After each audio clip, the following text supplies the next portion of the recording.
Dan ada lagi pondasi yang untuk menahan beban lateral. Jadi pondasi ini yang memang untuk menahan beban-beban lateral yang besar, seperti dinding penahan tanah atau sheet pile.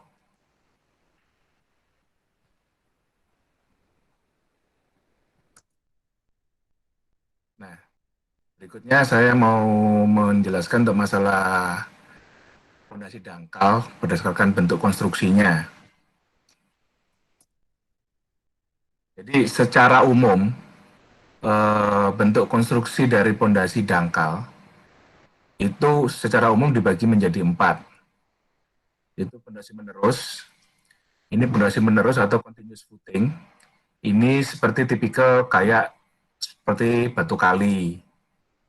Itu bisa disebut namanya pondasi dangkal. Terus ada pondasi telapak atau individual footing. Ini biasanya untuk menahan lokal beban dari kolom. Biasanya kalau ini untuk menahan beban-beban kolom yang tidak terlalu besar. Terus ada pondasi kaki gabungan, hampir sama dengan telapak, tapi di kakinya diikat, dijadikan satu, di mana mempunyai harapan bahwa pondasi itu memiliki penurunan terhadap struktur yang sama. Jadi diharapkan tidak akan ketika dia mengalami settlement atau penurunan itu secara bersamaan. Jadi tidak merusak struktur atasnya. Terus ada pondasi plat atau mat footing atau rough footing ya. Ini lebih banyak digunakan untuk pondasi-pondasi penahan beban-beban yang berat seperti mesin, terus kayak beban rek ya, kayak kayak kalau kalau kita di mall gitu ada beban tumpukan kalau di gudang biasanya juga menggunakan pondasi plat. Bentuk dari pondasi pondasi telapak sendiri hanya setempat aja. Jadi ini hanya untuk menahan beban yang terjadi pada lokal aja. Terus ada pondasi telapak gabungan. Nah ini digabung yang dengan harapannya ketika struktur itu mengalami penurunan, diharapkan struktur ini akan turun bersama. Terus ada pondasi menerus. Ini seperti batu kali. Ini pondasi yang untuk menahan beban-beban yang ringan. Dan ada pondasi plat. Berikut ini adalah salah satu contoh dari pondasi plat. Jadi kita mendesain suatu pondasi dari satu mesin. Di sini adalah mesin kompresor dengan harapannya saat pondasi menahan semua mesin yang berada dalam sini secara bersamaan. Nah, dan di sini sebetulnya disebut pondasi plat, tapi juga menahan beban dinamis karena kompresor di sini memiliki getaran.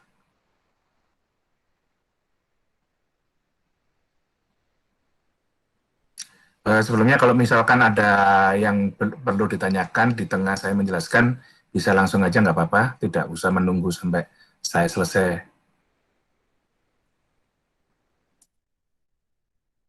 Dan ini salah satu contoh bentuk dari pondasi gabungan, di mana di salah satu sini ini adalah pondasi menerus plat, dan di sini juga ada pondasi menerus plat. Diharapkannya ketika pondasi ini akan turun bersamaan, pondasi tidak akan merusak equipment atau mesin-mesin yang ada di sini, peralatan yang ada di sini. Jadi penurunnya bersamaan.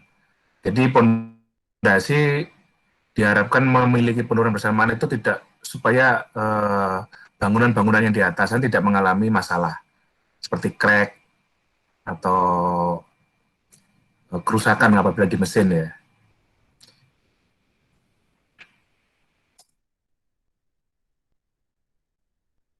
Berikutnya itu adalah pondasi dalam secara kriteria di dalam dunia konstruksi dalam pelaksanaan konstruksinya. Terus untuk pondasi dalam. Pondasi dalam sendiri secara umum dalam pengerjaan konstruksinya itu dibagi menjadi tiga. Ada pondasi sumuran, ada pondasi tiang panjang, dan ada pondasi tiang bore pile. Pondasi sumuran sendiri sebetulnya merupakan salah satu bentuk peralihan dari pondasi dangkal ke pondasi tiang. Pondasi sumuran sangat tepat digunakan pada tanah yang kurang baik dan di lapisan tanah kerasnya tidak terlalu dalam. Jadi sebenarnya pemilihan pondasi itu harus kita jeli berdasarkan pembacaan data tanah. Pondasi sumuran biasanya itu dilakukan di kedalaman 3-5 meter dengan diameternya ya antara 80 cm sampai 1 meter. Itu ya sebesar bis beton ya, diameternya bis.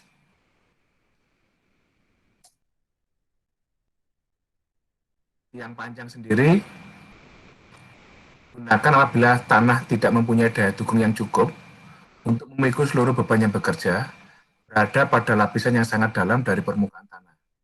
Yaitu dari yang biasanya kalau kita sudah mengatakan dia memiliki kedalaman lebih dari 8 meter, itu sudah dinyatakan sebagai pondasi dalam dengan bentuk tiang panjang.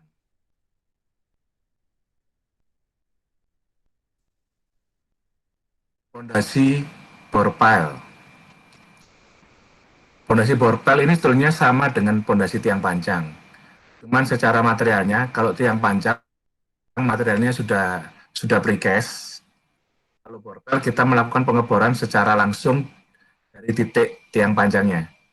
Jadi kita bor, baru itu kita lakukan penulangan dengan memasukkan tulangan, baru kita lanjutkan dengan pengecoran beton.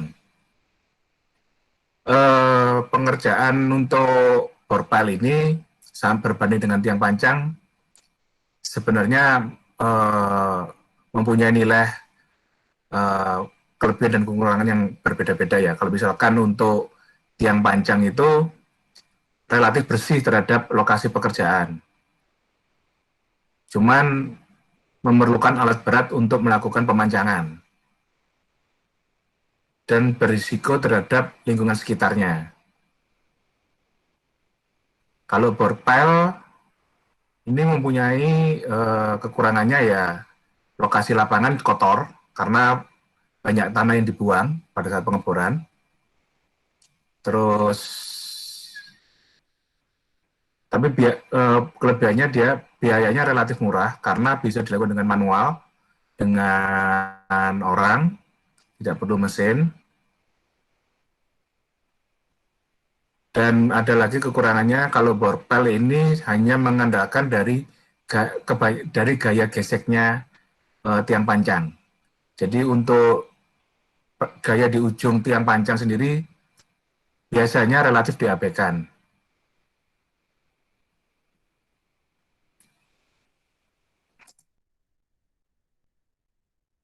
Oke, di sini ada pemilihan pondasi. Nah, jadi dari tipe pondasi, baik pondasi dangkal maupun pondasi dalam, itu kita harus jeli dari bagaimana kita memilih suatu pondasi yang tepat. Jadi dalam arti tepat di sini adalah optimum. Jadi kita sebagai perencana, sebagai seorang civil engineer, itu dituntut bisa memberikan solusi terhadap pekerjaan konstruksi itu menjadi optimum.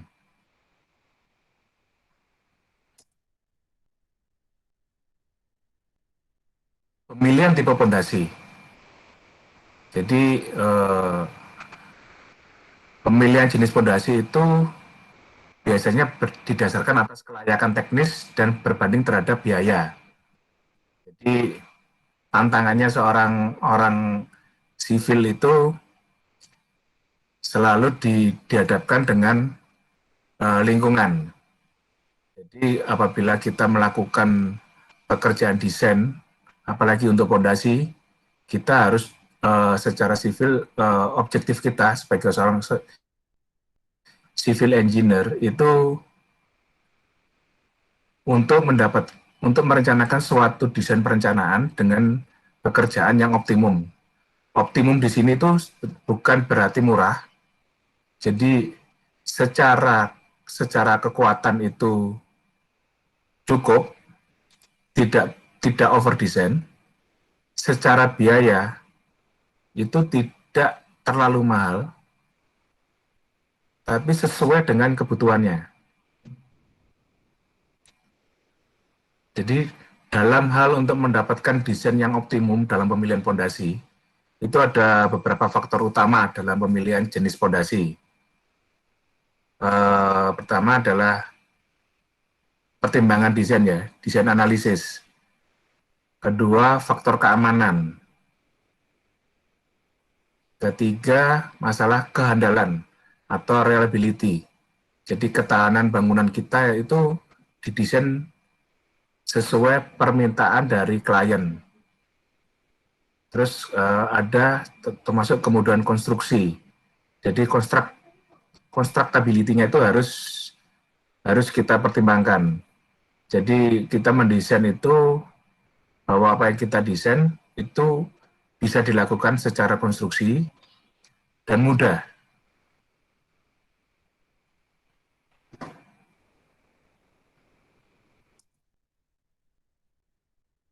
Pertimbangan desain, desain analisis. Jadi pada awal kita untuk melakukan analisa, kita bagi seorang engineer itu kalau apalagi kalau orang sivil itu ya pasti harus dituntut ke site ya untuk memahami karakteristik dari lapangan. Jadi kan site itu kadang-kadang kita site-nya ada di tanah bagus atau di tanah urukan atau di tanah jelek. Kita harus memahami karakteristiknya itu di awal, tidak hanya mengandalkan dari data geoteknik aja. Jadi dalam mendesain awal, kita harus melihat kelayakan teknis dari jenis fondasi yang dipilih. Jadi semisal kita mempunyai data tanah, jadi kita harus bisa memahami karakteristik tanah. Jadi lapisan tanah yang terbaik ada di mana, lapisan tanah yang terjelek di mana. Jadi kita harus bisa menentukan bahwa fondasi kita duduknya tepat di tanah yang bagus. Terkadang kita walaupun pakai fondasi dalam, tiang panjang, tapi kita tidak berdiri di giring yang tahanan yang daya dukung yang bagus. Karena karakteristik tanah kadang-kadang kan berbeda-beda, habis pasir, lempung, itu kembali lagi ke pasir, ke lempung lagi, baru ke batuan. Nah, itu harus kita paham membaca terhadap data tanah. Terus menentukan rencana penyelidikan geoteknik. Soil investigation itu sangat penting di awal dalam menentukan jenis fondasi. Jadi soil investigation itu diharapkan sesuai dengan kebutuhan perencanaan kita.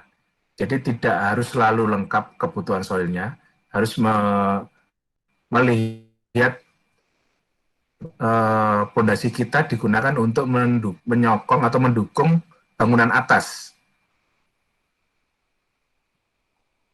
Terus metode analisa yang akan digunakan.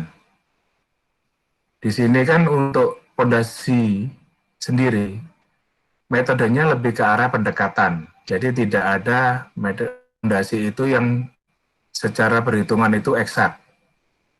Tanah itu kita semua perhitungan itu pendekatan. Jadi ada metode dari Tersagi, Thomson, dan banyak lain ya. Itu kan memilih, kalau kita melakukan analisa itu kan biasanya memiliki nilai daya dukung yang berbeda. Nah, kita seberapa yakin atau seberapa banyak itu sebetulnya nanti kita melihat dari eh, kita biasanya untuk melakukan daya dukung itu tidak semata-mata hanya satu metode yang kita lakukan. Jadi kita biasanya melakukan 3 atau 4 metode perhitungan, baru kita lihat di mana nilai yang terendah itu yang kita pilih sebagai daya dukungnya. Setelah itu adalah yang perlu kita lakukan adalah risiko kerugian secara ekonomi. Jadi secara proyek itu harus kita pertimbangkan juga, dan harus kita yakin bahwa apa yang kita desain dan kita rencanakan itu sudah kita mitigasi terhadap kerugian terhadap proyek. Jadi terkadang saya juga pernah merencanakan, jadi suatu pondasi duduk pada suatu pondasi dalam, itu duduk di pada kedalaman 20 meter itu sudah kuat.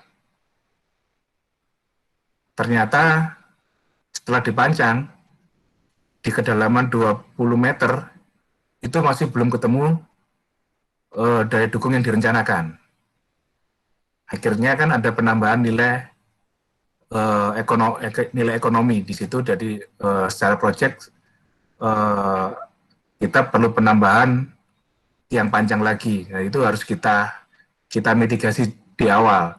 Jadi ketika terjadi hal-hal kayak itu harus harus kita yakini bahwa katakan di 20 meter itu sudah benar, tapi harus kita yakini bahwa itu pasti akan ada fail atau apa, itu kita harus sudah memitigasi, dan itu harus sudah terinformasi di awal bahwa yang kita pilih itu sudah kita sampaikan secara project team, secara konstruksi, bahwa ini akan mempunyai suatu masalah pada waktu pemancangan. Itu harus kita sampaikan di awal.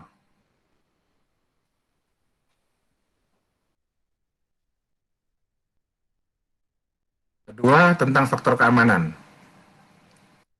Fondasi selalu dikaitkan dengan safety factor. Biasanya kalau kita merencanakan fondasi, pasti ditanya, desain fondasimu FF-nya berapa? Faktor keamanan berapa? Itu yang selalu ditanyakan di awal. Karena FS sendiri adalah penentu dari besarnya fondasi yang kita pakai, seberapa optimum desain kita itu dari SF. Jadi penilaian SF sendiri itu tergantung dari beberapa faktor ya, dari jenis dan kepentingan struktur. Jadi kita didesain di dunia konstruksi harus memastikan bahwa bangunan yang kita bangun ini memiliki karakter untuk yang bermacam-macam. Tapi biasanya karakter bangunan itu kita bagi menjadi 3 ya. Ada bangunan monumental, bangunan umum, atau bangunan permanen. Bangunan permanen atau penting ya. Bangunan monumental, biasanya kan di situ kan kita harus consider semua beban-beban yang ekstrim supaya bangunan yang monumental itu tidak akan terganggu ketika terjadi suatu kejadian yang tidak diinginkan atau force major. Jadi kayak gempanya kita sudah consider secara gempa maksimum, anginnya juga kita sudah consider secara angin yang maksimum, terus memastikan tanahnya yang baik, atau bahkan bila perlu melakukan perbaikan tanah juga. Tanah existing bila jelek, itu kita ambil, kita bongkar, kita ganti dengan tanah yang baru. Itu kalau kita bicara masalah kepentingan struktur. Terus variasi kondisi tanah. Variasi kondisi tanah di sini kan tadi, jadi kita harus meyakinkan bahwa fondasi kita itu benar-benar duduk di dalam lokasi tanah yang mampu menahan beban struktur kita. Jadi biasanya kan yang umum kita menghindari untuk duduk fondasi di tanah pasir. Karena apalagi kalau tanah pasir itu di daerah yang mempunyai zona gempa yang tinggi. Itu yang terjadi yang terakhir itu kan yang di Palu terjadinya liquefaction. Jadi berubahnya karakteristik tanah pasir menjadi seperti air. Walaupun secara perhitungan kalau dia tidak terjadi sesuatu, tidak terjadi kejadian ekstrim atau khusus, tanah pasir sudah cukup kuat hanya untuk menahan gaya dari atas, dari strukturnya aja. Terus probabilitas beban rencana sepanjang masa bangunan. Di sini kita harus meyakinkan bahwa bangunan yang kita sokong pondasinya atau yang kita dukung itu secara umur bangunan tidak memiliki perubahan yang besar atau tetap.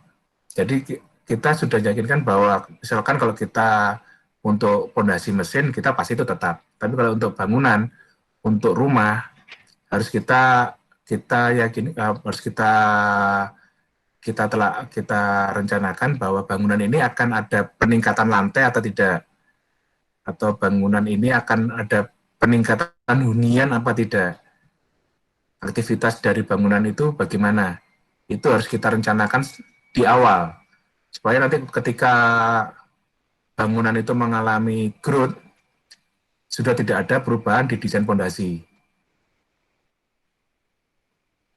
Terus tingkat keandalan penyelidikan tanah. Ini hal yang juga sangat penting bahwa penyelidikan tanah di awal itu harus valid karena saya pernah melakukan pengetesan tanah hanya dengan titik pengetesan hanya beda 3 meter, memiliki karakteristik tanah yang sangat berbeda. Nah ini yang juga harus kita pahami bahwa pemilihan titik pengetesan, penyelidikan juga itu tepat dan pelaksanaannya sendiri, penelitiannya dari uji tanah sendiri itu juga harus diperhatikan. Terus ketersediaan data uji. Nah, di sini jumlah titik pengetesan itu adalah mutlak dari civil engineer. Karena dia yang tahu bahwa secara desain titik-titik mana yang dari awal sudah diprediksi memiliki beban-beban besar. Setelah kita akan melakukan titik-titik pengujian yang kita pilih. Jadi sebanyak jadi tidak sebanyaknya ya harus tepat dengan kebutuhannya.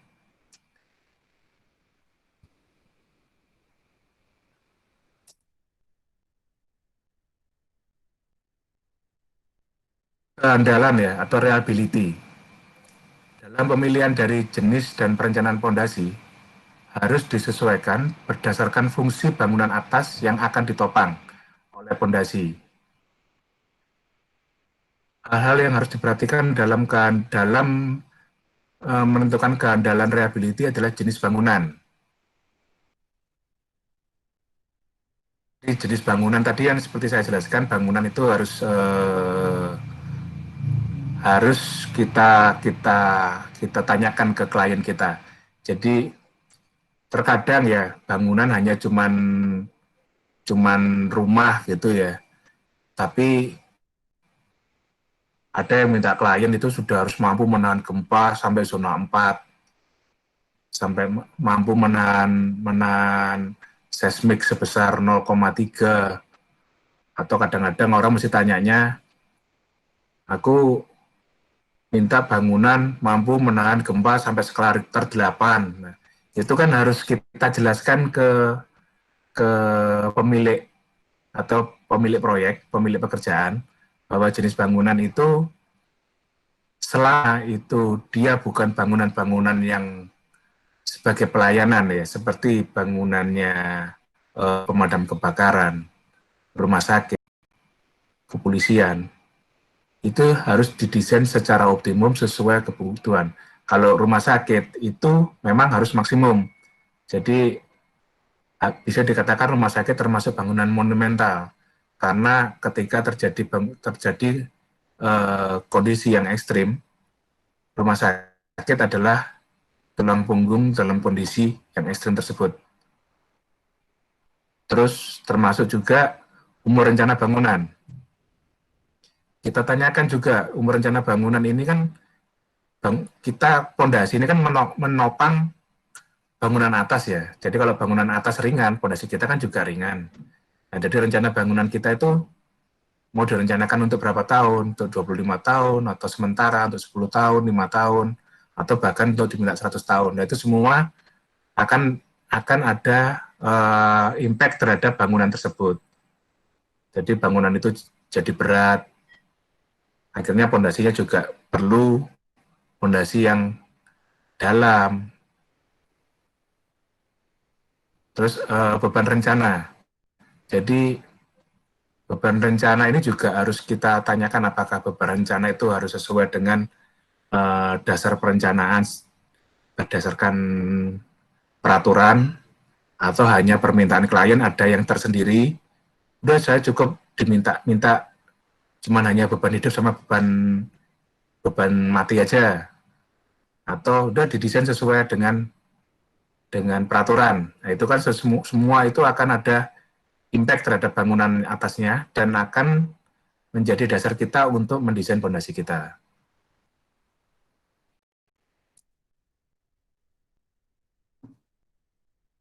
Terus kemudahan konstruksi. Kemudahan konstruksi di sini adalah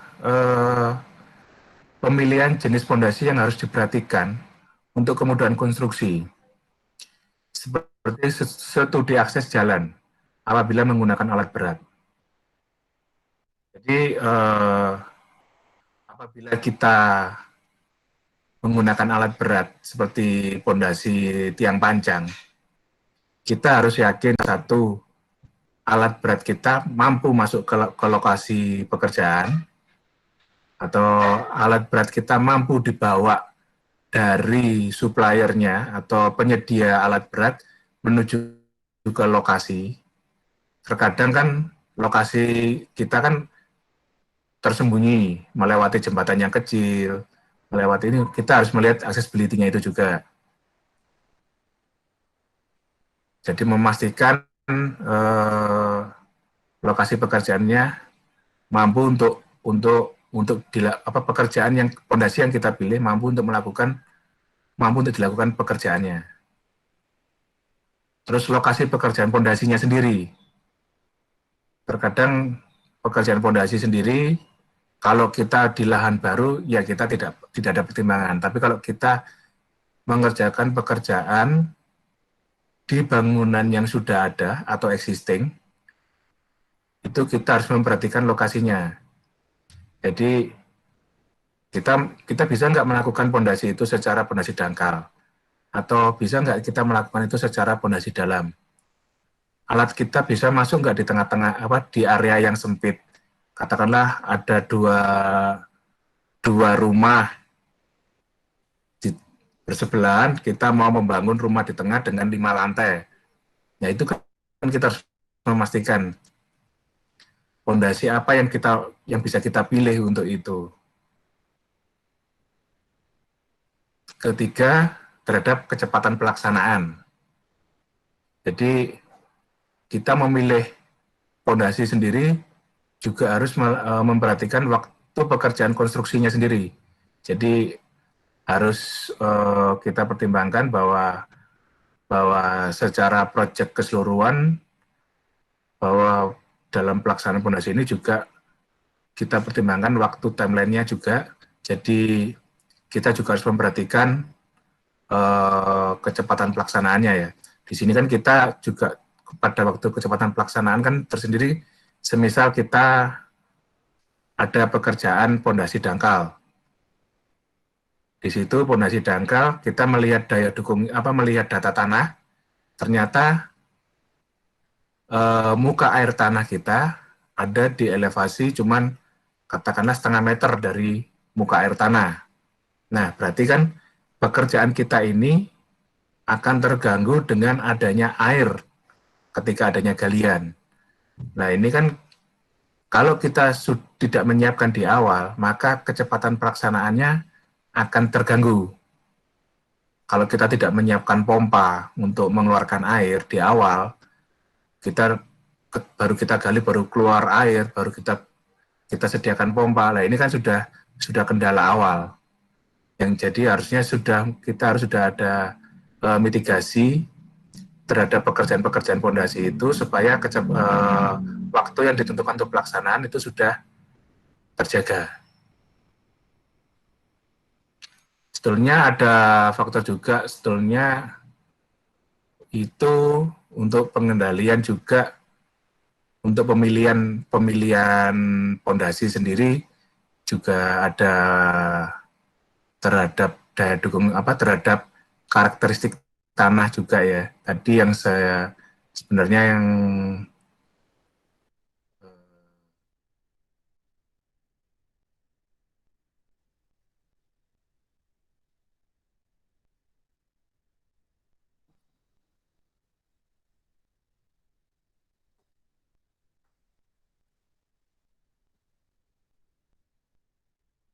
terhadap jenis terhadap pengujian ya.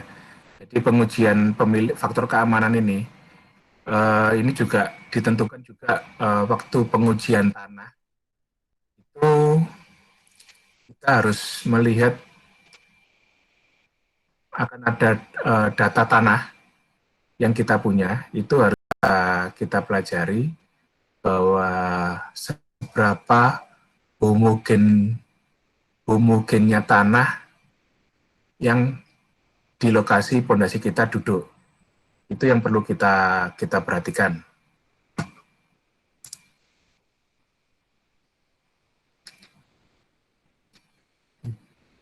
Itu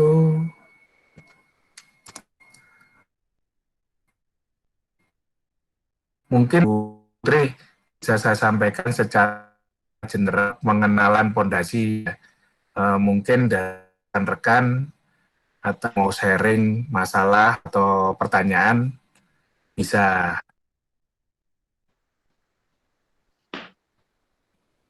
Ya Pak, terima kasih Pak Radit.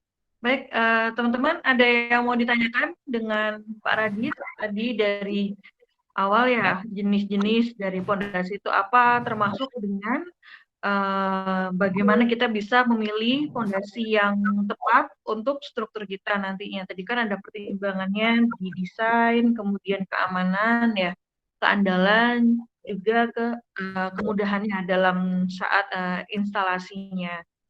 Nah, silakan kalau ada yang mau ditanyakan, langsung open mic aja.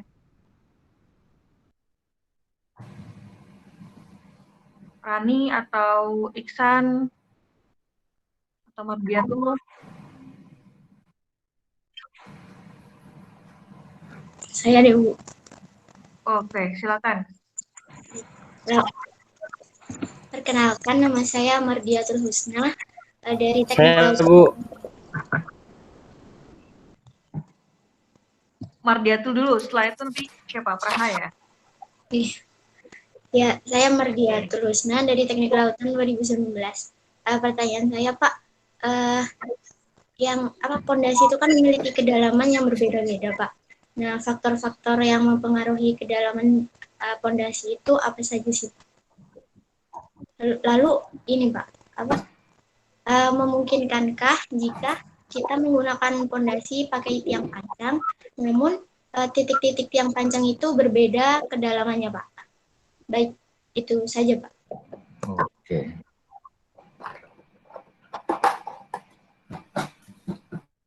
Langsung dijawab aja Pak, nanti biar nggak lupa.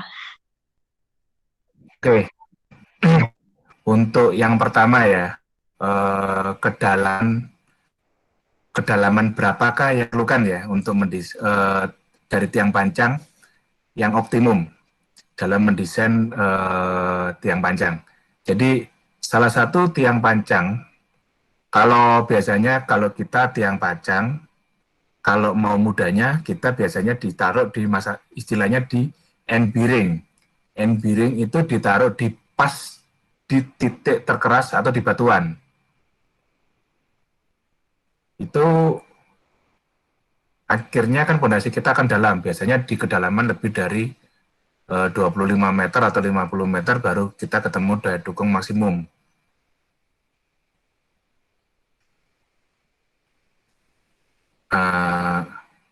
Jadi daya dukung maksimum itu, daya dukung optimum itu tidak harus selalu di kedalaman 50 meter atau di end bearing.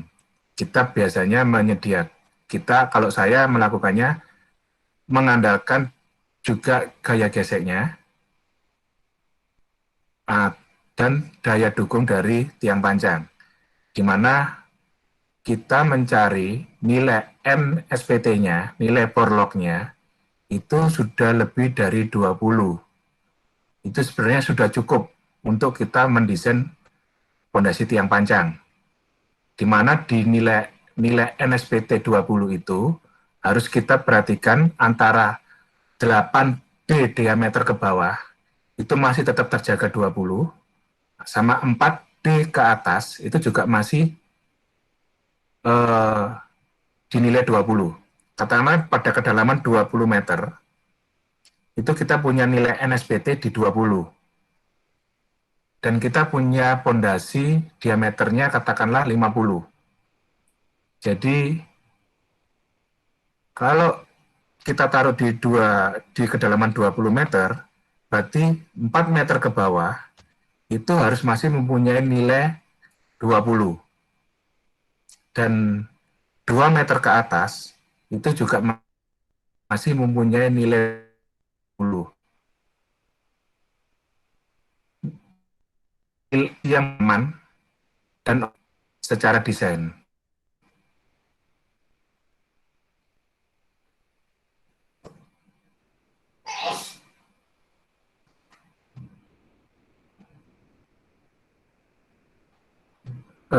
Dapat yang saya jelaskan? Dapat, Pak. Dapat. Terima kasih, Pak. Oke. Oke.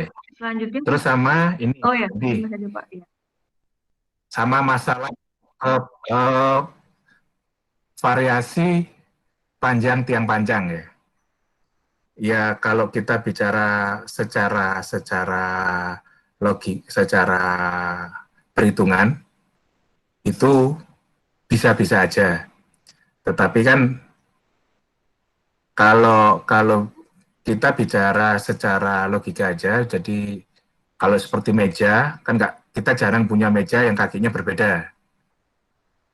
Sebisa mungkin fondasi itu direncanakan pada kedalaman yang sama, dengan harapan fondasi itu akan memikul beban dengan persentase yang sama. Jadi kalau yang dia katakan ada yang pendek, ada yang panjang, salah satunya akan memegangi beban yang lebih berat. Itu yang nanti bisa terjadi kolapsnya. Kadang-kadang fondasi jadi miring atau bagaimana. Kalau misalkan pada satu kebetulan memang bisa terjadi, itu tidak apa-apa, tapi direncanakan fondasi harus selalu memiliki panjang yang sama.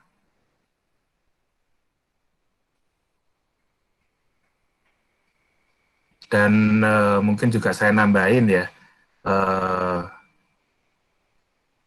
fondasi tidak harus selalu, fondasi yang panjang ya terutama, tidak harus selalu mencari kedalaman yang paling dalam, mencari daya dukung yang paling kuat. Daya dukung paling kuat itu adalah di mana memiliki NSPT atau nilai borlognya senilai 50. Itu sudah pasti kuat. Tapi kan kalau secara praktis, kadang-kadang kita cukup satu fondasi kita cari paling dalam, katakanlah kita perlu daya dukung 50, katakan di kedalaman 30 meter, itu kita dapat nilai 50, daya dukung 50 ton. Tetapi kita mencoba untuk mendesain ya, dengan kemudahan kita hanya mendesain cuman di kedalaman 20 meter, yang mana daya dukungnya 2 ton, tapi kita pasang 3. 3 titik tiang panjang untuk memikul beban 50 ton tadi. Jadi kita tidak, katakan tidak cukup satu panjang, kita harus memiliki seperti konsep meja aja ya. Jadi pendek tapi banyak. Itu lebih efisien secara pekerjaan lapangan. Mungkin itu sih yang bisa saya jelaskan untuk secara umumnya pemilihan kedalaman pondasi. Baik, terima kasih Pak Adit. Gimana, Mardiato? Sudah dipahami? Bisa, Bu. Terima kasih. Jadi tadi ya ada pertama teman-teman kan kemarin sudah belajar jenis-jenis tanah ya. Nanti mungkin mulai minggu depan teman-teman akan belajar mengenai pengujian tanah sama Kak Endah ya untuk pendampingannya. Nah dari situ di pengujian tanah nanti teman-teman akan mendapatkan salah satunya nilai dari Borlog ya atau NSPT seperti yang disampaikan Pak Radit tadi. Nah, nilai NSPT itulah yang secara teknis ya memberikan kita informasi terhadap kekuatan tanah kita atau karakteristik tanah kita kayak gitu.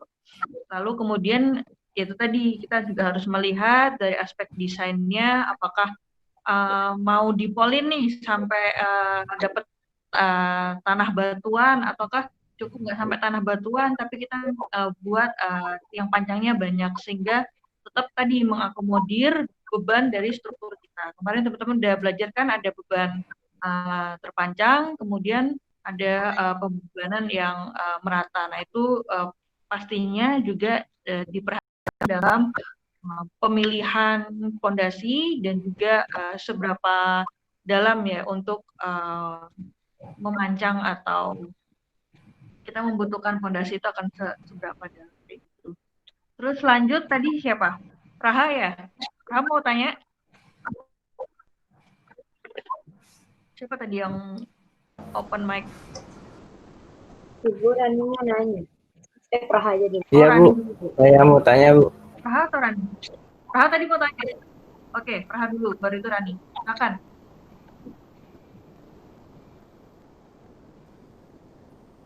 Iya, Bu. Saya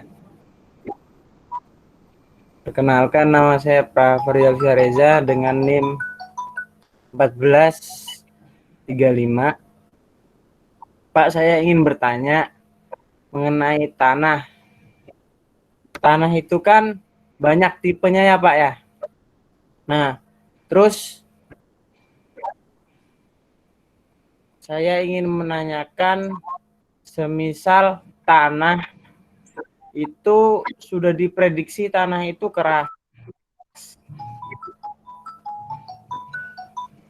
Tanah itu keras. Kemudian ketika diberi pancang,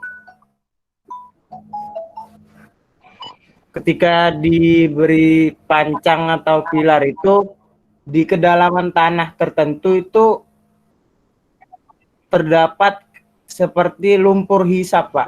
Itu bagaimana, Pak? Padahal dari awal itu sudah diprediksi tanah itu keras atau kuat.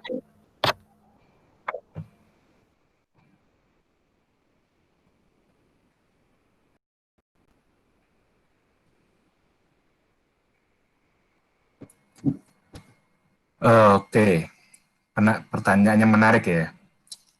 Sebenarnya karakteristik tanah itu sangat beragam dan sangat tidak bisa diprediksi. Makanya tadi semua ini seperti yang saya jelaskan bahwa perhitungan dari pondasi sendiri tidak ada perhitungan yang eksak, semuanya empiris. Oke, setelahnya apa yang disampaikan tadi itu setipe dengan seperti tanah-tanah di tanah gambut ya. Tanah-tanah yang mana pada posisi tertentu, kondisi tertentu, dia akan keras. Tapi ketika ada kondisi cuaca tertentu, dia akan mengalami penurunan karakteristik tanah. Itu yang harus kita konsiderasi. Kenapa tadi yang saya sampaikan, sebagai seorang civil engineer, apalagi yang spesialis untuk perencanaan fondasi, kalau kita tidak kenal tanah, maka kita tidak akan sayang terhadap desain kita. Jadi, kita harus kenal terhadap karakteristik tanah. Jadi, kalau di tanah gambut, istilahnya itu hampir sama seperti kita harus mendesain seperti ketika kita merencanakan fondasi di laut. Jadi muka air laut terhadap dasar air laut itu adalah tiang panjang hilang, panjang tiang panjang yang hilang. Jadi kita terhitungnya itu benar-benar harus sampai menemukan karakteristik tanah yang memiliki daya dukung, seperti kayak clay, lempung ya. Jadi tanah hisap itu sebetulnya sudah teridentifikasi jenisnya ketika kita melakukan borlog. Di borlog kan kita akan keluar karakteristik tanahnya. Tanah itu tanah pasir sedalam 5 meter, terus tanah lempung berpasir sedalam 10 meter, terus tanah hisap sedalam berapa meter. Nah, kita akan mencari pondasi itu di kedalaman di karakteristik tanah yang benar-benar mampu untuk menahan menahan bangunan. Jadi walaupun keras, walaupun nilai N-nya kita tinggi, tapi kalau karakteristiknya tanahnya kita itu bukan tanah lempung atau batuan, kita tidak diizinkan untuk mendirikan bangunan di sana. Mendudukkan pondasi kita di level tanah tersebut. Jadi katakanlah di level 1 meter itu pasir, level 3 meter, level 5 meter atau 10 meter itu tanah lempung. Di bawahnya lagi tanah pasir. Nah ini kalau kita berdirikan di titik tiang panjang kita di tanah pasir yang paling bawah, ini juga berisiko. Jadi tanah kita tidak memiliki daya dukung di tanah pasir. Kita akan hanya memanfaatkannya gesekan di tanah lempungnya itu sendiri. Jadi tiang panjang kita panjang, tapi tidak efisien. Jadi yang kita menentukan karakteristik tanah itu, jadi kita harus mencari tanah yang berlempung dan berbatuan. Jadi kita harus melihat itu. Terkadang juga pada level 10 meter, itu nilai NSPT-nya sampai 50 ya. Oke, kita dudukkan pondasi kita di situ. Tapi harus kita lihat, setelah nilai NSPT kita 50, di bawahnya itu apakah tetap 50 atau turun? Jadi ketika 50 di bawahnya jadi 10. Nah, itu jadi satu pertanyaan. Bahwa nilai 50 di situ biasanya disebut namanya lensa. Jadi nilai kamuflase. Di situ hanya batuan pada waktu pengetesan. Jadi ketika diteruskan dipancang, ternyata batuan itu bisa pecah. Akan lari di nilai 10. Itu yang juga jadi perhatian juga. Jadi nilai tinggi di tengah-tengah, di elevasi 12-15 meter kedalaman, itu harus kita yakinkan bahwa itu memang tidak banyak perubahan di bawahnya. Nah, itulah kita baru berani untuk menentukan titik lokasi pemancangan.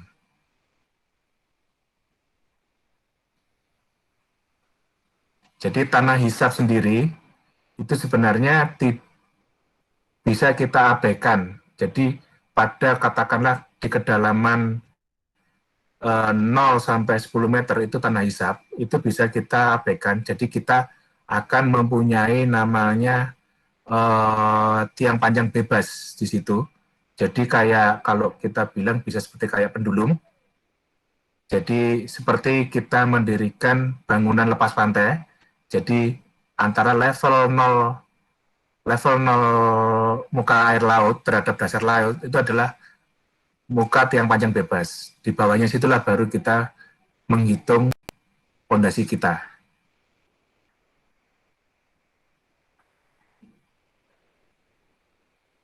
Mungkin itu sih, Mas Praha. Apakah bisa didapat pemahamannya.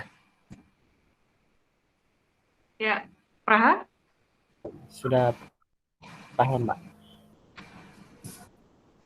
Jadi kembali lagi ya teman-teman, harus tepat saat membaca borlog ya. Jadi borlog itu atau grafik NSPT bukan merupakan prediksi ya, namun satu grafik kondisi tanah dari hasil pengujian. Nah, di situ nanti teman-teman bisa melihat dengan pasti seperti apa yang ada di titik itu yang akan dibangun.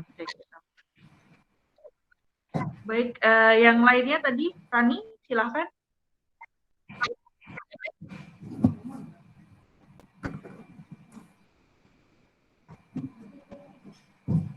Iya, Bu. Sebelumnya perkenalkan, nama saya Rani Yunia Putrianti, 14 Pak, saya jenengan. Jadi, untuk jalanan sendiri tuh ada pondasinya atau enggak. Terus, di Balikpapan ini, di daerah Kilo situ ada jalanan yang dulunya itu cuman ambruk kayak dia kecil pertama ambruknya, tapi sekarang itu benar-benar jadi kayak terkeruk kayak gitu, Pak. Dan itu yang sebenarnya sebelah kiri dulu, terus tiba-tiba kayak satu jalanan itu hilang. Nah, kayak gitu. Nah, itu tuh apakah itu dari karakteristik tanahnya sendiri kembali ke situ, atau memang jalanan atau dari fondasinya? Terima kasih, Pak. Ini pertanyaan curhat. Terima kasih. Ini pertanyaan curhat. Ya. Karena kami di Kilo itu memang teman-teman nih kalau pada saat kelas itu sering ini apa namanya mereka penasaran gitu. Kenapa kok jalan-jalan nih sering ambles? Silakan, Pak. Itu seperti ini ya, seperti kayak di Bandung ya. Jadi kayak tergerus ya. Iya. Jadi kayak yang mungkin kalau di Surabaya itu yang lalu di Siloam itu, Pak. Cuman kan yang di Siloam itu karena ada pengerjaan di sebelahnya ya. Ya ini mungkin salah satunya ada pengerjaan juga dan ini apa jenis tanahnya sih sepertinya. Oke. Kalau mereka pernah dengar nggak ya kejadian Siloam ya? Jadi ada memang kayak tiba-tiba jalanan langsung apa ya, salah satu struktur atas tiba-tiba hilang, tergerus. Jadi sebetulnya itu masalah karakteristik tanah ya. Kalau di Siloam itu kan lebih ke arah istilahnya dewatering. Dewatering itu di mana kita di sebelahnya di jalan itu di sebelahnya ada pekerjaan bangunan yang melakukan pekerjaan underground, di mana itu perlu pengambilan air dari pekerjaan underground. Nah, di situ pengambilan air itu kalau tidak hati-hati, maka akan mengambil air di tanah sekitar. Nah, akan merubah karakteristik tanah yang ada di sekitar, di mana rongga air tadi hilang. Nah, kalau yang seperti yang terjadi di Balikpapan tadi ya, sebenarnya itu kompleks ya. Studinya saya juga nggak tahu juga. Jadi bisa jadi satu memang beban rencana juga bisa jadi juga pekerjaan pelaksanaannya istilahnya pada saat melakukan leveling atau pengurukan itu tidak secara benar. Jadi pada saat pengurukan itu harusnya kan layer by layer, lapis demi lapis.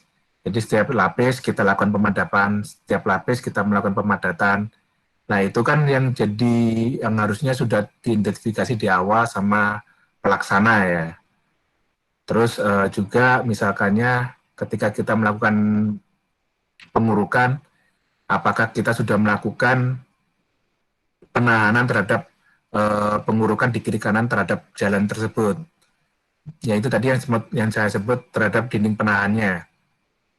Apakah sudah ada dinding penahannya untuk dari jalan yang direncanakan tadi.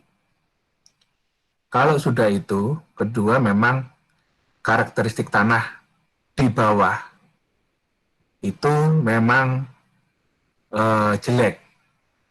Bisa jadi dulunya bekas lahan sawit atau lumpur. Karena kalau itu masih jelek, kita harus biasanya melakukan pekerjaan geotekstil ya, pekerjaan perbaikan tanah dulu. Nah, semua itu kan mempunyai rentetan-rentetan penelitian di penyelidikan tanah awal. Dan itu nanti sebetulnya kembali lagi,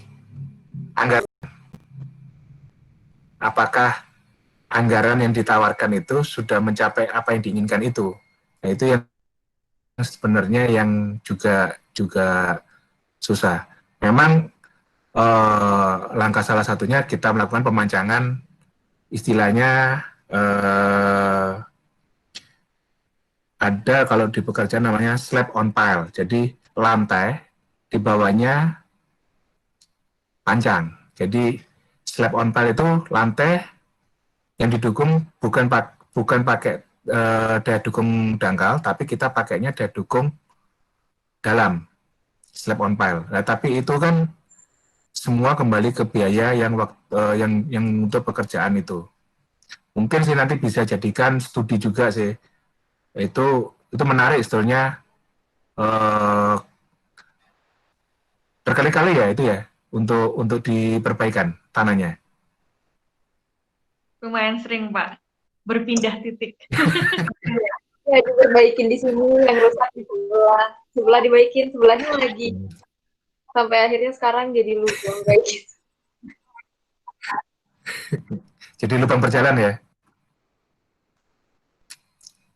Ya, istilahnya itu apa namanya,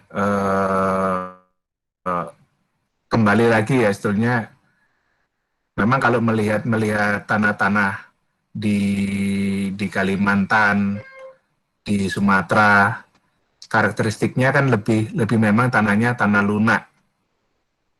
Itu sebetulnya tantangan pada waktu kalau kita melakukan pekerjaan bukan struktural ya, lebih ke arah infrastruktur.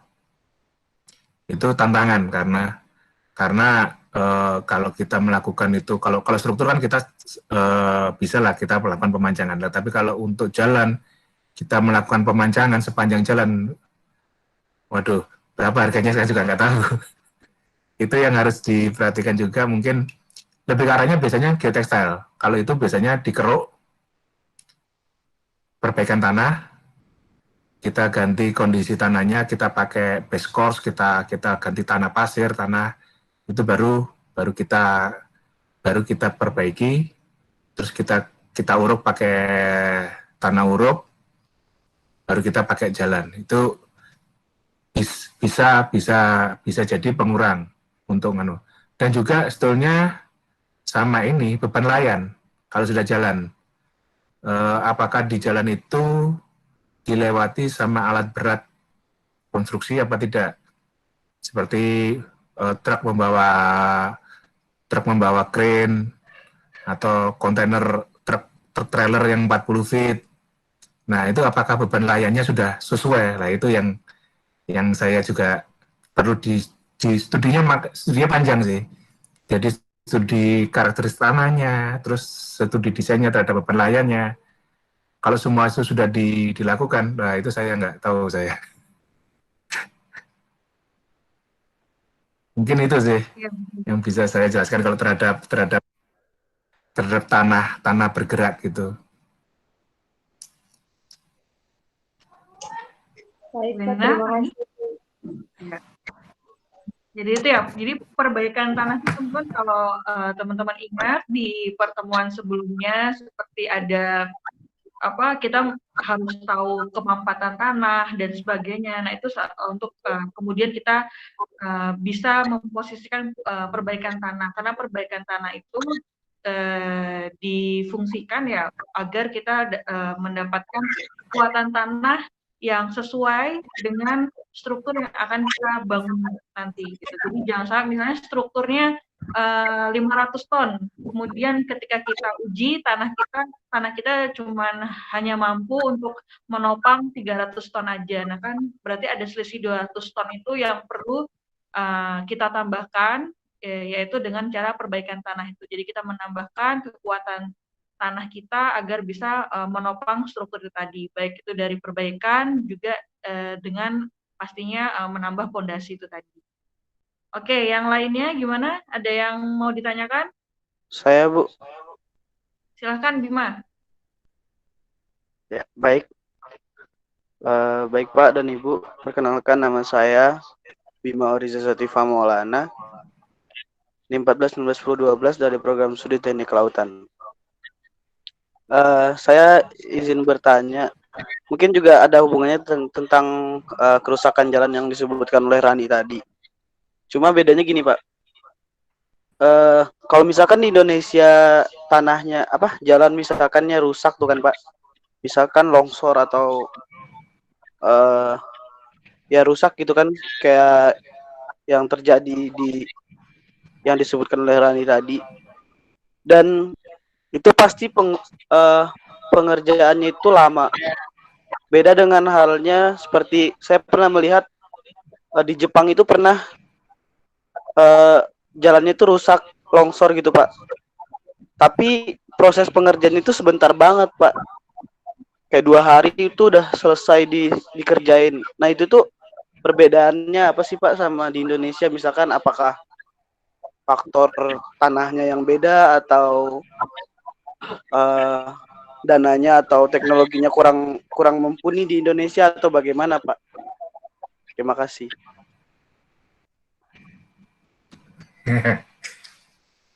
Agak sulit nih jawabnya. Ya kalau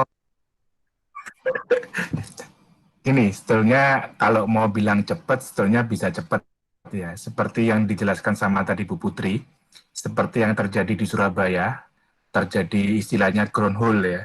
Jadi hilangnya adanya rongga tanah karena hilangnya air di dalam tanah. Itu di Surabaya bisa melakukan pekerjaan itu ketika tanah hilang itu. Jadi tanah itu ambles Mas. Jadi ambles sampai kedalaman kurang lebih 3 meter. Jadi jalan itu tadi langsung putus dengan kedalaman 3 meter. Sepanjang hampir sekitar 200 sampai 300 meter ya. Itu terjadi rongga sebesar itu. Di Surabaya itu sebetulnya bisa kita lakukan hanya waktu 2 minggu ya, dengan metode konvensional. Sebenarnya kalau bicara yang Mas Bima tanyakan tadi, yang kita garis bawahi adalah satu keinginan atau kemauan kita terhadap pekerjaan itu mau diselesaikan kapan. Kalau mau cepat, sebetulnya bisa cepat. Sebenarnya ya. Kembali lagi kalau di Indonesia, saya nggak bisa bilang itu mudah atau enggak, karena sistemnya kita yang kadang-kadang membuat sesuatunya itu memang nggak bisa cepat secara sistem ya. Kedua, memang secara teknologi kita masih berusaha mengejar negara-negara Asia, terutama negara-negara Korea sama Jepang. Bisa kita katakan juga sekarang ini di Asia Tenggara, kalau Singapura kan kita sudah nggak bisa kita katakan lah dia sudah, karena negara kecil sama Surabaya, besar Surabaya juga, itu nggak bisa kita bandingkan ya. Kita sebetulnya sama Vietnam sekarang, itu Vietnam itu kemajuannya pesat. Jadi sebetulnya masalah teknologi dan metode kerja sebetulnya yang perlu kita kembangkan sebenarnya. Jadi kalau di kita ini selain kena sistem ya, sistemnya negara kita itu sudah terbentur. Kedua, saya nggak bisa bilang itu apa ya, soalnya itu urusan pemerintahan soalnya. Kalau udah ngomong sistem, yang kalau kita bisa memang kalau kita sebut sekarang itu teknologi. Jadi kita untuk katakanlah untuk pekerjaan istilahnya overlay jalan, pelapisan jalan lagi, itu pun kita nggak bisa simple dan nggak bisa rapi. Itu juga karena teknologi aja. Itu sedang sekarang yang kayaknya beberapa yang bisa melakukan itu adalah beberapa kontraktor BUMN ya, yang karya-karyaan itu yang bisa melakukan itu. Kalau kontraktor lokal kelihatannya masih susah untuk mengejar teknologi. Mungkin itu sih. Sepertinya banyak pertanyaan tentang ini ya Pak ya, manajemen proyek ya Pak ya. Justru Oh iya. kita ngomongin tentang jadwal, tentang bagaimana mengatur ketersediaan SDM dan juga teknologi.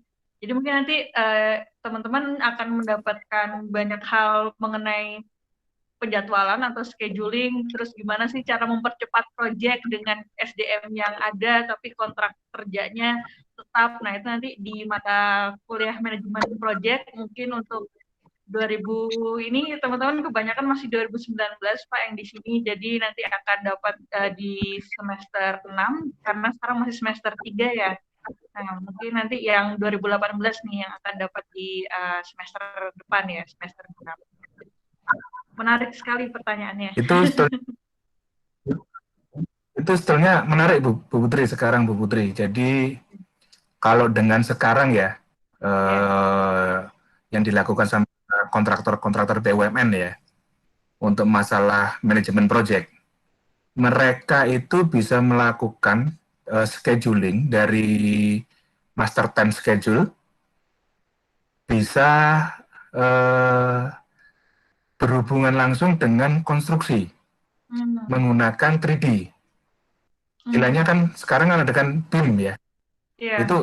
Itu tantangan sekarang. Itu asik itu kalau bisa menguasai BIM. Jadi bisa mengontrol. Jadi kita melihatnya itu secara 3D model, tapi berkaitan dengan schedule kita. Itu kalau BIM sekarang itu yang dicari sekarang semua BUMN sekarang. Jadi kalau kita kan saat ini kan masih mainnya cuma 3D model ya Bu ya. Jadi kalau kita nanti ya ada pekerjaan pondasi ini. Nah itu nanti secara time schedule keluar berapa lamanya keluar titiknya, terus secara strukturalnya kelihatan, itu akan dalam satu platform yang sama. Jadi terlambat. Kalau sekarang kan kita bikin Iya, kita sekarang kan masih menunggu gitu Pak ya, satu-satu. Iya. Ya, kalau sekarang kan istilahnya S-curve ya, kalau di manajemen project, kurva S itu. Itu kan bisa kita mainkan. Kalau sudah pakai BIM, kurva S sudah tidak bisa kita mainkan.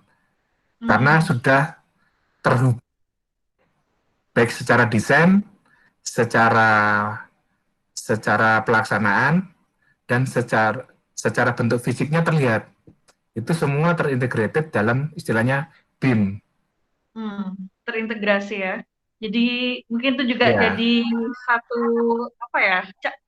challenge mungkin ya buat teman-teman nantinya yang ini kan masih dalam masa perkuliahan ya Pak ya. Pasti kedepannya nanti pasti banyak sekali penemuan-penemuan atau ya project ini pasti kondisinya akan sangat dinamis. Jadi teman-teman pasti akan catch up dengan banyak hal baru ke depannya. Yeah. Ada lagi yang mau ditambahkan atau ditanyakan dari teman-teman? Yang lainnya? Dari Krisnanda, dari Dimas? ada dari Ola, Ihsan, Said Ibrahim mungkin Bu. Said Ibrahim boleh. Dari saya cukup, Bu.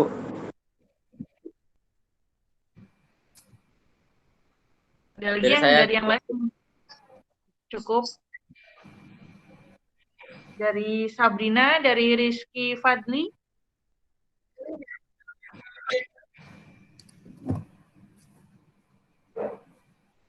Rina Marcella. Baim mau tanya? sudah Bu, cukup. Cukup? Oke. Ya. Dari Pak Radit ada yang mau ditambahkan, Pak Radit?